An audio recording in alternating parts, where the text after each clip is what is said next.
Voilà, alors maintenant qu'on a préparé le setup, on va faire une démonstration du serveur et du client pour voir l'objectif à atteindre avec le labo. Donc je rappelle, dans ma fenêtre en haut, j'ai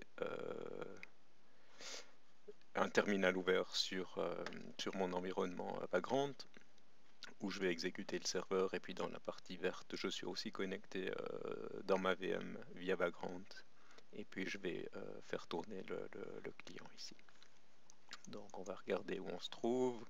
On est ici dans le repos qu'on a cloné. Si je descends dans le projet serveur build, on va retrouver comme d'habitude notre projet Maven avec une partie code et une partie test. Si je fais un mvn clean install, je vais lancer le build où on va d'abord compiler les sources du serveur, compiler les tests automatisés, exécuter les tests automatisés, et puis finalement produire le jar. Donc dans les tests ici, quand j'exécute les tests, je démarre un serveur et je teste des connexions TCP, je teste l'échange de messages entre un client et un serveur. On voit que tout s'est bien passé. Donc si je descends maintenant à l'intérieur du projet code, je vais trouver mon dossier target, et puis on voit de nouveau, on a nos deux jars qui ont été produits, le standalone qui contient le manifeste. Donc si je fais un java-jar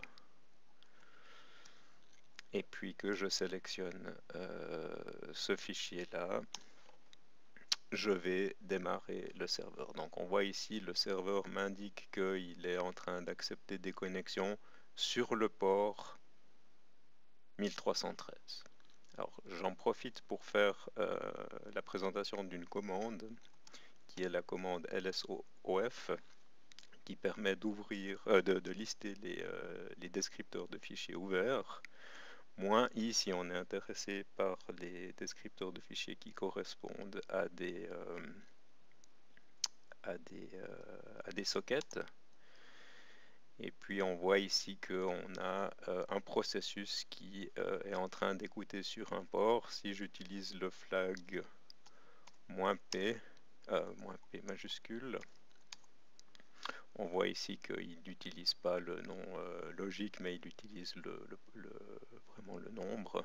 Et on voit ici donc qu'on a le PID de notre processus, c'est le serveur qu'on vient de lancer. Donc cette commande lsof, elle est très pratique pour pouvoir voir où vous en êtes quand vous lancez plusieurs serveurs, de voir quels sont les ports qui sont utilisés et ceux qui sont libres. Donc si je fais maintenant un telnet localhost sur le port 1313, je vais établir une connexion avec le serveur. Donc on voit ici que un client est arrivé. Le serveur va déléguer le travail à un nouveau worker, et puis il se remet à l'écoute. Donc on voit ici qu'on est bien sur plusieurs threads. Il y a un thread pour se mettre à l'écoute et accepter. On se souvient que c'est un appel bloquant. Et puis chaque fois qu'on a un client qui arrive, pendant la durée de l'interaction entre le client et le serveur, on va avoir un worker qui travaille. Si j'ouvre un autre terminal ici et que je fais un telnet localhost 1313, oui, donc là je suis pas dans mon environnement Vagrant, donc il faut que je fasse un Vagrant SSH. Là je vais faire mon telnet localhost 1313, et puis je suis connecté. Donc on voit ici que j'ai mon premier client connecté, mon deuxième client qui est connecté, et le serveur les traite en parallèle. Donc c'est vraiment ici, on a l'illustration du fait que notre serveur est multithreadé. Alors si j'envoie un message non valide au serveur, on a une réponse qui dit utilisez la commande help pour afficher les commandes qui sont disponibles, load pour rajouter des étudiants dans la base de données, info pour savoir combien il y en a, by pour terminer la session. Clear et list, c'est les deux commandes que vous allez devoir rajouter dans la deuxième partie du labo pour effacer la base de données des étudiants. Et list, c'est pour afficher le contenu. Donc si on essaye info, on voit ici qu'on est pour le moment dans la version 1.0 du protocole et puis qu'on a 0 étudiants. Si j'utilise la commande load, là, au niveau de la spécification de mon protocole applicatif, j'ai défini que je devais saisir le nom des étudiants sur une ligne et puis indiquer la fin des données avec ce marqueur end of data. Donc ça, de nouveau, c'est quelque chose qui est défini dans la spécification de mon protocole. On voit que ici le serveur me confirme que les données ont été chargées et puis dans le log du côté serveur, le serveur s'est rendu compte qu'on était à la fin des données et puis il y a 3 étudiants dans le store. Si on fait un info ici, on voit qu'on est bien passé à 3. Et si je reviens sur mon autre client, je suis à 3 aussi.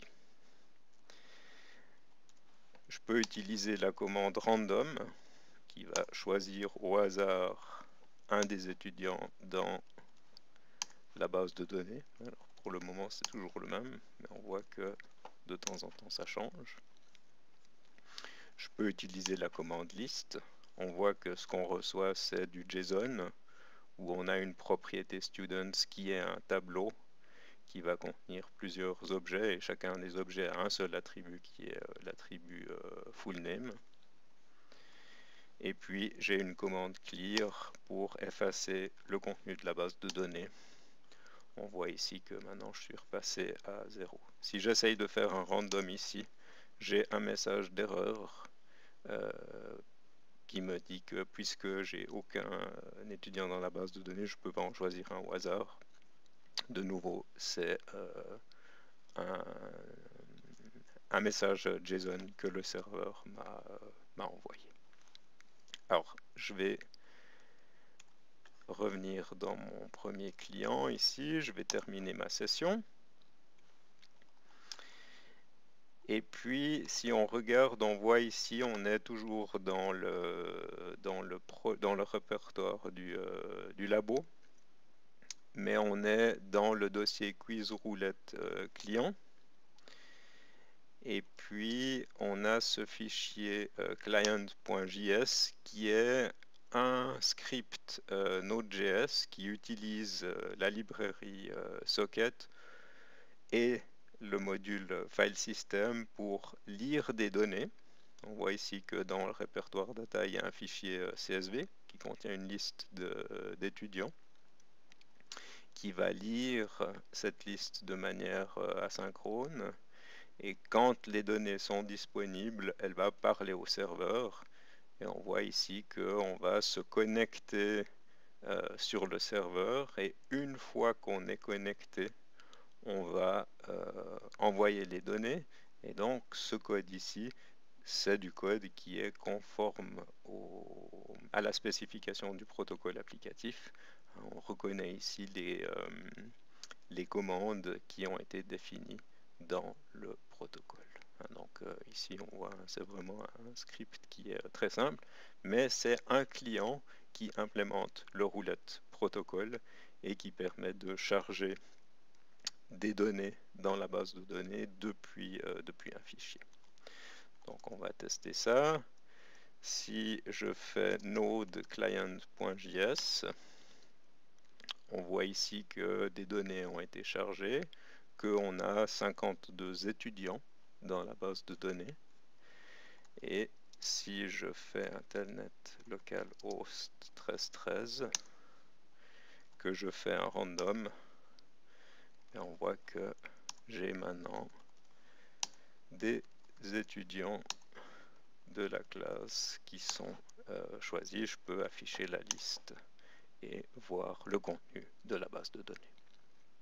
Donc ça, c'est le fonctionnement du client et du serveur. Quand vous allez récupérer le code au début du laboratoire, vous n'aurez pas la commande liste et vous n'aurez pas la commande clear. C'est des choses que vous allez rajouter dans le cadre du laboratoire.